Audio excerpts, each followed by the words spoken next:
dapat per region para wala na itong mga dynasty na ito. Oh, saka hindi ka pwedeng within 4th degree, within that region, may tatagbo pa. Ay, hindi yun. Okay na yan, attorney, kasi illegitimate son ko man yan. Jay.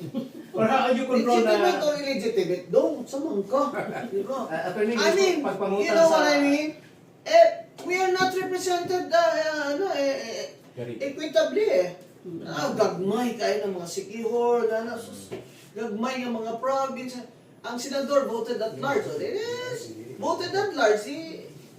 Kinsabay na yung kwarta o kinsay popular diya. Ngun mo daog. Kung nakatay by region ng mga senador, kita talang diri magkaila-ila raman taba. Kay balo man ta kung kinsay mga garok diri sa aton. Inato na sila iboto. But they have to carry our what do you call this issues there. For example, Negros. I want to also make sure na we will protect the sugar industry from smuggling, from fake pricing, from walang subsidy. Wala na ngayong crop loans. Bakit hindi nyo ibalik ang crop loans?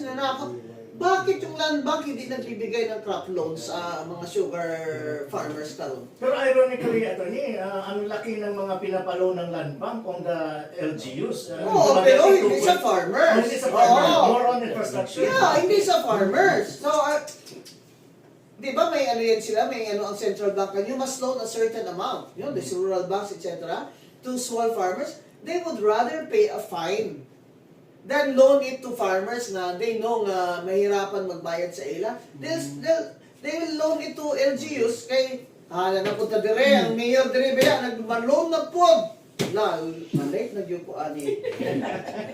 Yeah, they'd rather loan it to LGUs kasi merong IRA, may internal revenue allotment na pag sunod baliktad dayon. Oh, I heard that my favorite public market in the world, Dumaguete Public Market Painitan is going to be demolished.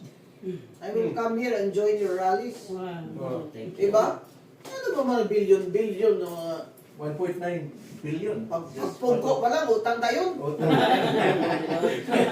Pagpungko, utang tayo. The national trend is explode. That's what I mean. Nasaan na? Hindi nga si BBM makasubsidy sa farmers. Ang price ng fertilizer, ano?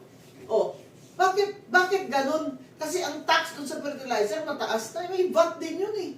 Oh, kung gusto mo mag-recover ang agricultural sector, abi palitan mo ang Secretary of Agriculture mo. He has no sense. Nag-anong agriculture, ang negosyo niyan, fishing. Kung may negosyo pa siya ng fishing, ha? Pero